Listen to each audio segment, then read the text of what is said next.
Bom dia, crianças. Hoje, segunda-feira, né, 26 de outubro, iniciando a nossa semaninha, né, com a nossa videoaula de história, tá certo? Então, crianças, vamos pegando nosso livrinho de história para realizarmos algumas correções. Vamos começar com a página 134, tá certo? Então, vamos corrigir a 134, depois a 131, depois a página 134 e 135, tá certo? Então, vamos lá. Na primeira, nós temos complete as alternativas com o nome das revoltas que nós estudamos, né? Revolta de Beckman, Guerra dos Emboabas, Guerra dos Mascates e Revolta de Filipe dos Santos. Na letrinha A, disse: os bandeirantes descobriram ouro em Minas Gerais e acharam que as minas deveriam pertencer só a eles. Qual foi ela? Guerra dos Emboabas. Muito bem. Confira direitinho. Na letrinha B, luta contra os abusos da Companhia de Comércio do Maranhão. Qual foi? Revolta de Beckman. Então, confira direitinho, colocando as letrinhas maiúsculas também. Vejam aí se vocês colocaram. Na letrinha C, rivalidade entre senhores de engenho de Olinda e comerciantes de Recife. Foi quem? Guerra dos Mascates. E letra D, colono vezes as casas de fundição. Revolta de Filipe dos Santos. Então, confira direitinho. Vamos à segunda. Pesquise e escreva abaixo o que era o quinto, né? Então, você pesquisa também uma respostinha pessoal, mas a tia sugeriu aí, né, também. O quinto é a quinta parte, né? Era a quinta parte descontada de todo o minério, né? De todo o ouro que era encontrado para o pagamento do imposto à coroa, tá certo? Então, confiram aí a segunda. A terceira, o que foi a revolta de Beckman? O que foi? Né? Ela foi feita pelos colonos em descontentamento com a exploração da Companhia de Comércio do Maranhão, tá certo? Então, confiram aí direitinho. A quarta, por que surgiu a rivalidade entre senhores de engenho de Olinda e comerciantes portugueses do Recife? Por que foi que surgiu? Surgiu por causa do crescimento do comércio de Recife, né, que ficou independente de Olinda. Quando ele não dependeu mais, quando ele não precisou mais, aí deu, né, causou essa rivalidade entre eles. Então, confiram direitinho aí a página 131. Vamos agora à atividade da página 134 e 135.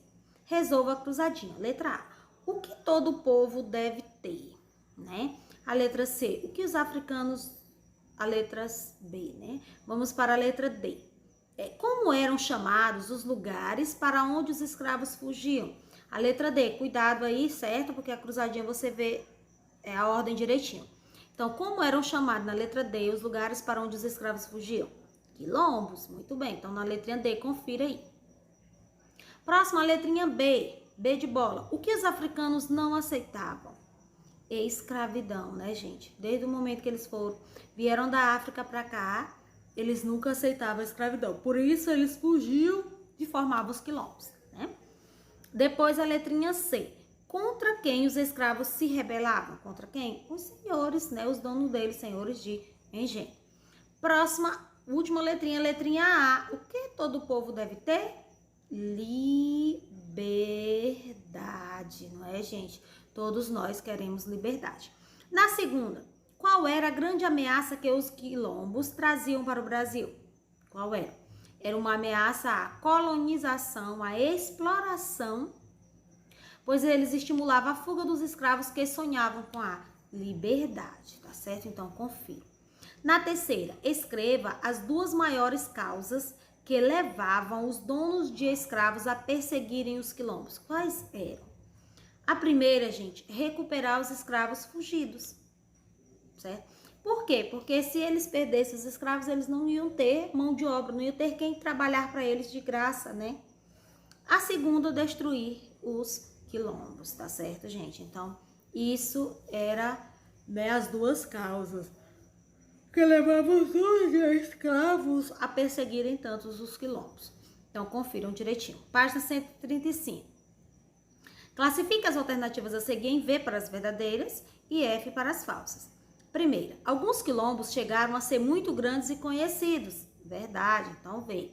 O quilombo dos Palmares entre Alagoas e Pernambuco foi um dos maiores e mais famosos. Verdade, então V. Os quilombos se formavam na época da abolição. Falso. Os africanos só resistiram à escravidão na época próxima à abolição. Também falso. Os escravos lutaram desde o começo da implantação da escravidão no Brasil. Verdade. Eles nunca aceitaram. Também, né, gente? Quem queria aceitar um sistema desse para viver? Né? Eles viviam porque eram obrigados, mas não que não resistissem, não que eles queriam. A quinta, marque um X nas alternativas corretas que completam as frases abaixo. Saber da existência de um quilombo fazia com que os escravos sonhassem com uma vida de liberdade e se sentissem, né, estimulados a fugir, tá certo?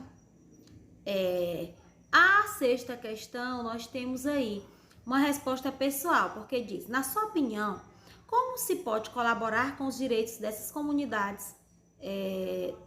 Como se pode colaborar para que os direitos dessas comunidades sejam respeitados? Escreva um pouco sobre isso.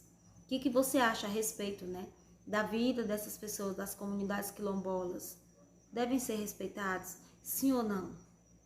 É uma respostinha pessoal. Então, minhas queridas crianças, aqui nós finalizamos essa primeira parte da correção. Então, bom dia, crianças. Novamente, iremos continuar com o nosso livrinho de história para realizarmos a correção de mais duas atividades do nosso livro, da página 138 e da página 140. Então, vamos lá, conferindo o quantia. Na primeira, nós temos, os símbolos ajudarão você a encontrar o nome das cidades onde normalmente acontecia o desembarque dos escravos. Aí, você viu aí que você completou, né, de acordo com o símbolo. Então, a primeira cidade foi Recife. Depois nós tivemos Salvador e Rio de Janeiro. Então, essas foram as 3 cidades onde os escravos, quando vinham da África, chegavam aqui, eles desembarcavam nessas 3 portos. A segunda, pesquise em jornais, revistas ou na internet, tá certo? Informações sobre algumas comunidades quilombolas. Então, é uma respostinha também pessoal, porque você vai realizar uma pesquisa sobre as comunidades quilombolas no Pará. É uma resposta pessoal, correto? E no Maranhão. E não tem como, né, você não fazer, é uma pesquisa, como ele especificou. Jornal, para nós é de difícil acesso, revistas mais ou menos, ou na internet, que é o que todos nós temos acesso, tá certo? Então, aí uma respostinha pessoal. A terceira questão, numera a segunda coluna de acordo com a primeira. Nós temos donos de escravos. Quem eram os donos de escravos? Os senhores, né? Então, é o 3. Local onde os escravos eram instalados, era onde? Na senzala, onde eles moravam, né? De onde vinham os escravos, gente? Da África, né? E local onde os escravos trabalhavam? Nos engenhos de cana-de-açúcar. Então, fica 3, 2, 1, 4. Confiram direitinho. Vamos à nossa última página. Encontre no diagrama as palavras que completam o texto abaixo. Aí, todas as palavras no diagrama estão circuladas. Você pode estar vendo aí. Temos história, Alagoas, erguido, projetar e quilombolas. Então, vamos lá. Vai ficar como? A história das comunidades quilombolas entrou em pauta após 1981, quando se começou a projetar o Memorial Zumbi dos Palmares, erguido no sítio histórico da Serra da Barriga, em Alagoas. Então, confira direitinho aí as palavras, tá certo? Abaixo nós temos a segunda questão. E no diagrama circule as palavras que você pode ter circulado, ou sublinhado ou pintado, certo? Na segunda, em que local foi erguido o Memorial Zumbi dos Palmares?